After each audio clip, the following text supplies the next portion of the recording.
Welcome back to बनियन था company, जहां हम कॉम्प्लेक्स इकोनॉमिक इवेंट्स और ट्रेंड्स को सिंपल तरीके से समझाते हैं। आज हम डिस्कस करने वाले हैं एक बहुत ही trendy topic, recent BRICS summit और ongoing discussions on de dollarization के बारे में। इसका ग्लोबल इकोनॉमी पर क्या असर होगा और क्या सच में हम यूएस डॉलर के डोमिनेंस को खत्म होता देख सकते हैं। चलिए इससे डिटेल में समझते हैं। सबसे पहले कुछ कॉन्टेक्स्ट समझ लेते हैं। ब्रिक्स ग्रुप, जो ब्राजील, रशिया, इंडिया, चाइना और साउथ अफ्रीका से मिलकर बना है, दुनिया के कुछ लार्जेस्ट और डायनामिक इमर्जिंग इकोनॉमीज का ग्रुप है। ये कंट्रीज मिलकर दुनिया के 41% पॉपुलेशन, 24% जीडीपी और 16% से ज्यादा ग्लोबल ट्रेड को रिप्रेजेंट करती हैं। ब्रिक्स समिट एक एनुअल इवेंट है जहां इन देशों के लीडर्स इकोनॉमिक, पॉलिटिकल और सिक्योरिटी इश्यूज पर कॉपरेशन डिस्कस करते हैं। 2023 समिट, जो जोहानिसबर्ग, साउथ अफ्रीका में हुआ, उसमें डी डॉलराइजेशन पर खास जोर दिया गया, यानी ग्लोबल इकोनॉमी का यूएस डॉलर पर रिलायंस कम करने का विचार। लेकिन डी डॉलराइजेशन होता क्या है? इसको समझने के लिए हमें यूएस डॉलर के रोल को ग्लोबल इकोनॉमी में देखना पड़ेगा। 1954 के ब्रेटन वुड्स एग्रीमेंट के बाद से यूएस डॉलर दुनिया का प्राइमरी रिजर्व करेंसी बना हुआ है। आज के टाइम में 60% से ज्यादा दुनिया के फॉरेन एक्सचेंज रिजर्व्स डॉलर में रखे जाते हैं और लगभग 90% ग्लोबल फॉरेक्स ट्रांजैक्शंस डॉलर में होती हैं। लेकिन डॉलर का ये डोमिनेंस यूएस को सिग्निफिकेंट इकोनॉमिक पावर देता है, जैसे कि यूएस सैंक्शंस को असर करने में आसानी होती है और यूएस इकोनॉमी को लोअर बोरोइंग कॉस्ट्स का बेनिफिट मिलता है। लेकिन ब्रिक्स जैसी कंट्रीज को लगता है कि वो यूएस फाइनेंशियल सिस्टम पर ओवर डिपेंडेंट हैं। यही वजह है डे डॉलराइजेशन की। अभी डे डॉलराइजेशन की बात ज्यादा क्यों हो रही है? इसके कुछ रीजंस हैं। 1.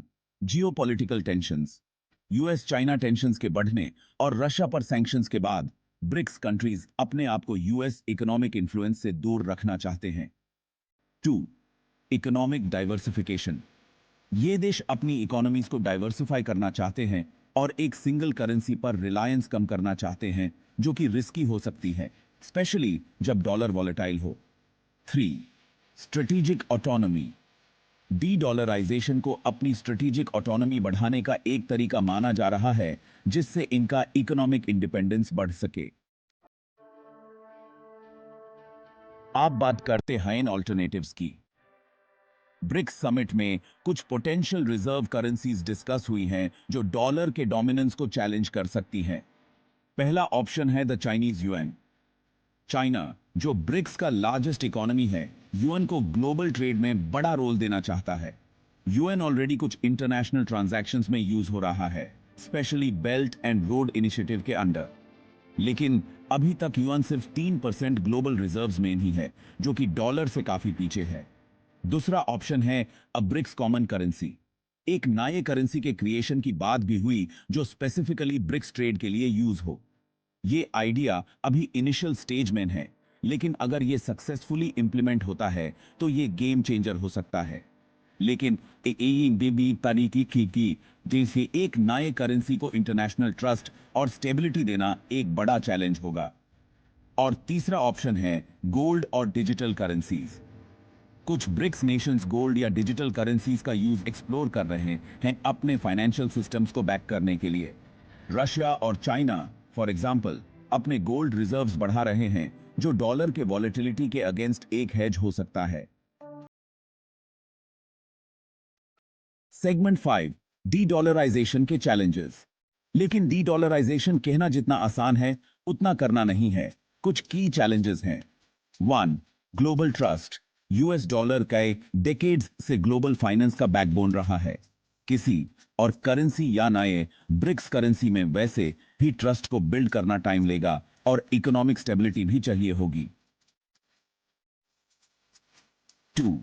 Economic integration. Global economy deeply integrated है यूएस फाइनेंशियल सिस्टम के साथ।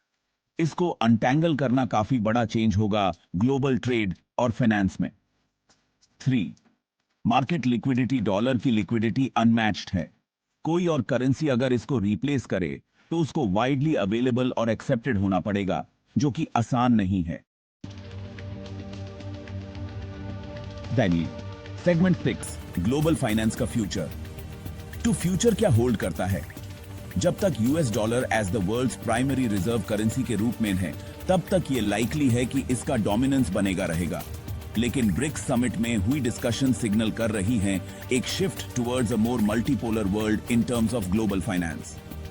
हो सकता है हम धीरे धीरे ऑल्टरनेटिव करेंसीज का यूज बढ़ते देखें, specially with in the BRICS bloc.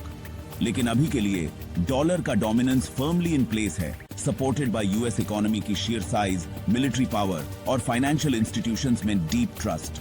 लेकिन जैसे जैसे ग्लोबल इकोनॉमिक लैंडस्केप इवॉल्व होगा, डी डॉलराइजेशन का कॉन्सेप्ट एक क्रिटिकल डिस्कशन पॉइंट बना रहेगा. मेदी दिहु हतम.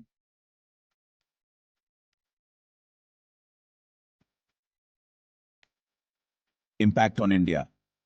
अब चलिए बात करते हैं कि ब्रिक्स समिट के इन डिस्कशंस का इंडिया पर क्या असर होगा. 1. Opportunities for India. Diversification of trade. India के लिए यह एक मौका है अपने ट्रेड सेटलमेंट मैकेनिज्म्स को डाइवर्सिफाई करने का, जिससे यूएस डॉलर पर डिपेंडेंसी कम हो सके. ब्रिक्स नेशंस के साथ लोकल करेंसीज या ब्रिक्स कॉमन करेंसी में ट्रेड करने से ट्रांजैक्शन कॉस्ट्स कम हो सकती हैं और करेंसी रिस्क्स से बचा जा सकता है. Enhanced strategic autonomy. Dedollarization initiatives में पार्टिसिपेट करना इंडिया के स्ट्रेटेजिक ऑटोनॉमी को बढ़ाने के ब्रॉडर गोल के साथ अलाइन करेगा. इससे इंडिया की वल्नरेबिलिटी एक्सटर्नल इकोनॉमिक प्रेशर से, जैसे कि डॉलर डिनोमिनेटेड ट्रांजैक्शंस पर सैंक्शंस, कम हो सकती है. 2. Challenges for India. रूपी स्टेबिलिटी. यूएस डॉलर से हटने से इंडियन रूपी में ज्यादा वॉलेटिलिटी आ सकती है, स्पेशली अगर ऑल्टरनेटिव करेंसीज वैसे ग्लोबल ट्रस्ट नहीं बना पाती. इसका इंपैक्ट फॉरेन इन्वेस्टमेंट्स पर पड़ सकता है, क्योंकि इन्वेस्टर्स सेफर और स्टेबल करेंसीज की तरफ शिफ्ट कर सकते हैं. Economic integration. Indian economy deeply integrated है यूएस फाइनेंशियल सिस्टम के साथ. डॉलर से दूर हटने में मॉनेटरी पॉलिसी और फॉरेन एक्सचेंज मैनेजमेंट में सिग्निफिकेंट एडजस्टमेंट्स की जरूरत पड़ेगी. 3. Potential gains. Strengthening regional ties. अगर इंडिया ब्रिक्स फ्रेमवर्क के अंडर ऑल्टरनेटिव करेंसीज अडॉप्ट करता है, तो ये चाइना और रशिया जैसी मेंबर नेशंस के साथ इकोनॉमिक टाइज को स्ट्रेंथन करेगा. ये नए ट्रेड और इन्वेस्टमेंट एवेन्यूज खोल सकता है, जो इंडिया की इकोनॉमिक ग्रोथ को बूस्ट करेगा. Digital currency innovations. इंडिया अपनी डिजिटल करेंसी, डिजिटल रूपी को एक्सप्लोर कर रहा है. इस इनिशिएटिव को ब्रिक्स के ब्रॉडर डीडॉलराइजेशन एफर्ट्स के साथ अलाइन करना इंडिया को इमर्जिंग मार्केट्स में डिजिटल फाइनेंस के फोरफ्रंट पर रख सकता है. Visual conclusion screen with the channel's logo. Visual reminder to subscribe. तो ये था हमारा detailed analysis BRICS summit, dedollarization और ग्लोबल करेंसीज के फ्यूचर पर. अगर आपको ये वीडियो इंसाइटफुल लगा तो लाइक, शेयर और सब्सक्राइब जरूर करें के लिए, जहां हम आपके लिए ऐसे ही इन डेप्थ एनालिसिस लेकर आते हैं. मिलते हैं